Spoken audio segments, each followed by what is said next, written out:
कहिए कैसे हैं आप? अच्छे सन इन लॉ कैसे बने, यानी एक अच्छे दामाद जी, अच्छे जमाई राजा कैसे बने।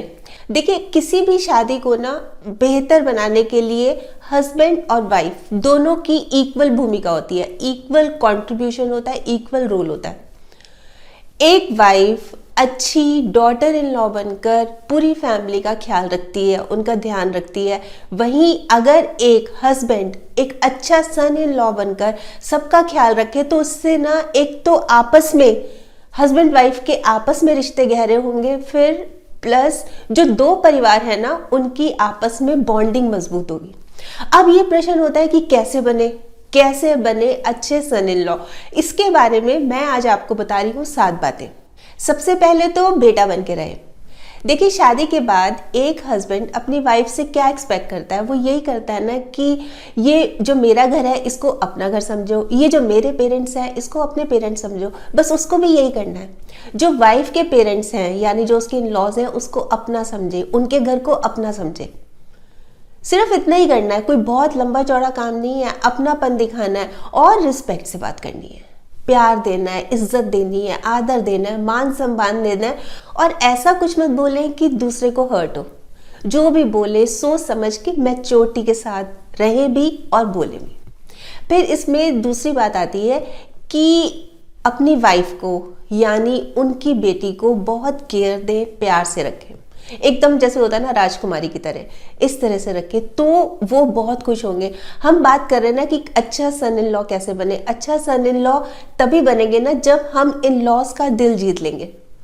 इन लॉज कब खुश होंगे? देखिए, बहुत खुशी होती है पेरेंट्स को कि उनकी लड़की शादी के बाद अपने घर में बहुत सुखी है, बहुत खुश है, उसको कोई दिक्कत नहीं है। वहीं बेटी भी आके बताती है कि ये तो काम ही नहीं करने देते, मेरे को सारा दिन आराम करने देते हैं, मेरा बहुत ख्याल रखते हैं। वहीं कई बार सन इन लॉ भी अपने इन लॉज के सामने बहुत प्रेज करते हैं कि आपकी बेटी बहुत अच्छी है, बेटी खाना बहुत अच्छा बनाती है, बेटी घर को बहुत अच्छी तरह संभाल रही है, बेटी मेरे पेरेंट्स का बहुत ख्याल रख रही है। तो उनकी आंखें ये सुन के ना छल छला जाती है खुशी के मारे, और जो सीना है ना वो गर्व से फूल जाता है कि देखो ये है हमारे दामाद जी। देखिए कितनी आदर देते हैं। हम अक्सर अपनी लाइफ में देखते हैं ना कि दामाद सिंपल नहीं बोलते, दामाद जी या जमाई राजा, जमाई बाबू, इतनी रिस्पेक्ट दे के बात करते हैं। तो उनका भी फर्ज बनता है कि वो भी उनसे बहुत रिस्पेक्ट से आराम से बात करें। तीसरा पॉइंट इसमें आता है कि पेरेंट्स को और इन लॉज को एक ही समझें। मतलब जैसे घर पे पेरेंट्स के साथ रहता है, हस्बैंड अपने पेरेंट्स के साथ रहता है तो उनका ख्याल रखता है। कोई प्रॉब्लम हुई तो कंसर्न है कि भाई ये प्रॉब्लम हो गई। कोई फंक्शन है, जैसे किसी का बर्थडे है, जैसे उसके फादर का बर्थडे है तो उसको सेलिब्रेट किया, सरप्राइज पार्टी दी, कहीं बाहर घुमाने ले गए। तो ऐसा ही कभी कभार इन लॉज के साथ भी करना है। उनका भी तो बर्थडे आता है, उनकी भी तो एनिवर्सरीज होती हैं, तो उनको भी कभी कभी सरप्राइज दे। कभी एक गेट टुगेदर रख ली कि चलो हम सब चलते हैं, घूमने चलते हैं, मिलके चलते हैं, तो अच्छा लगता है। कहने का मतलब ये है कि ये नहीं समझना कि नहीं ये तो मेरे इन लॉज हैं, ये मेरे पेरेंट्स हैं, मैंने इनका ख्याल रखना है, ऐसा नहीं है। दोनों को इक्वल का दर्जा देना है। जैसे अपने पेरेंट्स का ख्याल रखते हैं वैसे अपने इन लॉज का ख्याल रखना है। चौथा पॉइंट इसमें आता है कि इन लॉज के टच में रहें। समय समय पर जैसे कोई ओकेजन है तब तो जा ही रहे हैं, बिना ओकेजन के भी जाए। वैसे ही कि चलिए आज मन कर रहा था, चलो आज खाना खाने आ गए, चलो आज 2 दिन के लिए आए हैं, चलो आज चेंज के लिए आए हैं।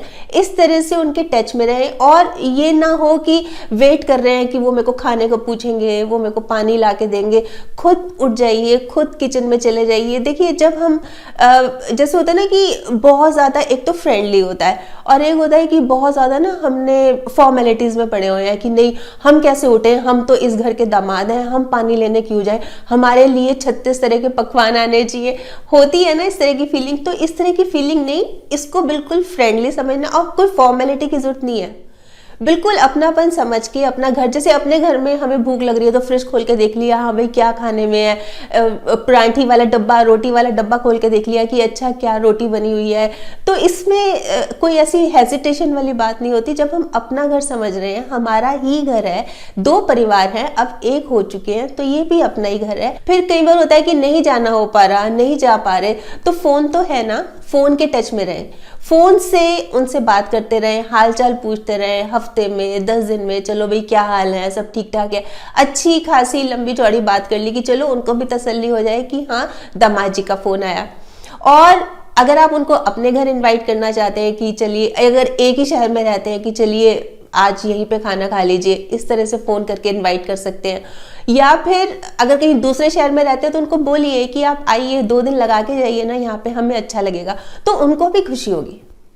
देखिए बातें बहुत छोटी छोटी सी होती है, पर ये छोटी छोटी सी बातें ही ना बहुत बड़ी जगह बना लेती है दिल में। कई बातें होती हैं जो बातें कुछ ऐसी हो जाती हैं कि वो दिल से उतर जाते हैं, और कुछ बातें होती हैं कि दिल में उतर जाते हैं। तो बहुत ज़रूरी है कि हम दिल में उतरें, दिल से नहीं उतरें। 5th पॉइंट इसमें आता है कि अपने फादर इन लॉ के ज़्यादा टच में रहें। फादर इन लॉ के, जैसे जो लड़की होती है ना, वो अपने फादर के बहुत नज़दीक होती है, बहुत उनका जो गहरा रिश्ता होता है। तो लड़की को बहुत खुशी होगी जब उसके हस्बैंड उसके फादर को पूरी रिस्पेक्ट दे रहे हैं, उनसे बातें कर रहे हैं, उनसे खुल के बातें कर रहे हैं और आराम से बातें कर रहे हैं। ये बात लड़की को भी अच्छी लगती है और लड़की की मदर को भी अच्छी लगती है। तो इसलिए जैसे जब भी जाएं, मिलने जाएं, तो उनसे थोड़ी देर बैठ के ज़रूर उनका हालचाल, उनकी सेहत, उनका बिजनेस, 10 तरह की बातें होती हैं, मौसम के बारे में, पॉलिटिक्स के बारे में 10 तरह की बातें होती हैं, उसके बारे में बात कीजिए, उनको अच्छा लगेगा। 6 पॉइंट इसमें आता है कि इन लॉज की साइड पर अगर कोई फैमिली फंक्शन है, कोई गेट टुगेदर है, तो ज़रूर जाना चाहिए। जैसे ना इससे पता रहता है कि जैसे जो उनकी वाइफ हैं, उनके कौन कौन से कजन्स हैं, उनके रिलेशन में कौन कौन है, कौन कौन क्या क्या काम करता है। अदरवाइज तो मिलना होता नहीं है, सिर्फ फंक्शंस ही ऐसे होते हैं, कोई मैरिज हुई, कोई एनिवर्सरी हुई, कोई इस तरह के फंक्शंस होते हैं कि जब हम एक दूसरे से पूरा का पूरा परिवार मिल पाता है। तो कोशिश ये करनी चाहिए कि तब ज़रूर जाएं, मिले। और किसी वजह से कोई ऐसी वजह हो गई कि नहीं जा पा रहे, तो फोन करके टच में रहें कि बता दें कि ये मजबूरी है, नहीं तो जरूर आते, फिर जब नेक्स्ट टाइम मौका मिले तो जरूर जाएं। फिर इसमें 7th पॉइंट आता है कि समय समय पर उनकी राय लें। कोई भी बात है, जैसे मान लीजिए आप एक प्लानिंग कर रहे हैं कहीं पे प्लॉट लेने की, आप कहीं पे प्लानिंग कर रहे हैं एक नई गाड़ी लेने की, आपको समझ नहीं आ रहा, उनसे सलाह लीजिए। देखिए उनको भी खुशी होगी। और अच्छा, कई बार होता है कि विचार नहीं मिल रहे, उन्होंने कहा कि नहीं यहाँ ठीक नहीं है, यहाँ करो, तो ये नहीं है कि उस समय आप भी नाराज होकर उठ के आ जाएं कि नहीं आपको तो कुछ पता नहीं है, मैं ही बेहतर जानता हूँ। उस समय ऐसा रिएक्शन भी नहीं देना, उस समय उनकी बात सुन लीजिए। सबके अपने अपने ओपिनियंस होते हैं, अपनी अपनी राय होती है, तो उस समय रिएक्ट नहीं करना। तो देखिए ये है 7 पॉइंट्स। और वैसे कहते भी है ना कि रिश्ते जिंदगी के साथ नहीं चलते, बल्कि जब एक बार रिश्ते बन जाते हैं ना, तो जिंदगी रिश्तों के साथ चलती है।